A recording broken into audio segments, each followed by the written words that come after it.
Magandang gabi po sa inyong lahat. Ayan, magbabalik tayo ulit dito sa ating nakahiligan po. Ayan, mangulikta ng barya at magbigay po ng kanilang mga presyo sa ating mga online selling kung magkano ng kanilang mga bintahan po.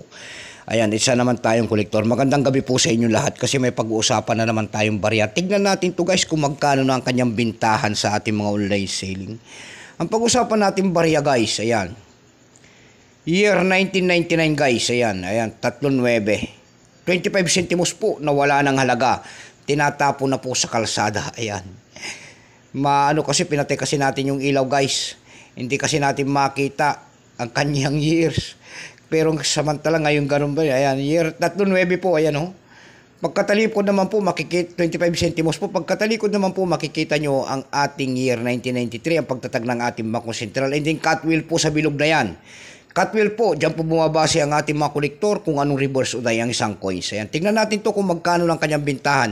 Ang hinahanap natin dito guys na year ay year 2006. 1,000 pesos po ang kanyang presyo po pataas pag maganda ang coins.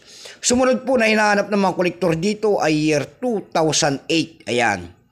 Baka mayroon kayong mga 2008, 50 pesos po pataas in the year 2006. Nagsimula ang years ito guys mula year 1995 hanggang 2017. Ayan. Pero hinati po nila kasi mula year 1995 hanggang 2003, katulad dito nakapalog po ito, 1999 kasi. Mula year 1995 hanggang 2003 po, yun po ay hindi namamagnet. Ayan, katulad nito hindi ito namamagnet. Yun namang 2003, dalawa kasi 2003 na ginawa nila, 2003, dalawa. Isang magnetic at saka isang non-magnetic.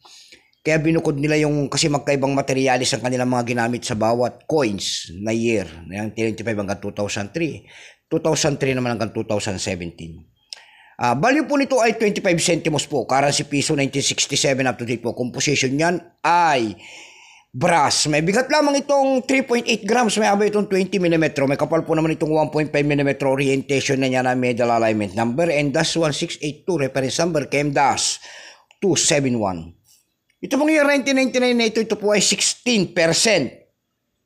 Ayan, wala pa po may pakita ang ating Bangko Sentral guys kung ilang piraso po ang ginawa sa barya na yan. Pero may presa-presa yan kung tawagin nila ng ating mga kolektor.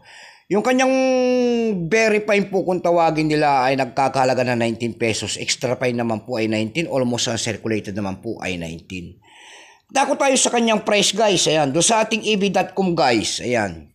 Sa eb.com guys, meron tayo nakita nagbebenta nito guys ng year 1999 doon ng $13.91. Ayan. Napakatindi rin palang presyo nito. Dako naman tayo sa Carousel PH. Sa Carousel PH guys, meron tayo nakita nagbebenta nito ng 250 pesos. Yung pinakamababa po na bintahan doon ay 15 pesos. Ayan lamang po ang aking may babaging kanyang presyo po. Keep safe po sa inyo lahat and God bless.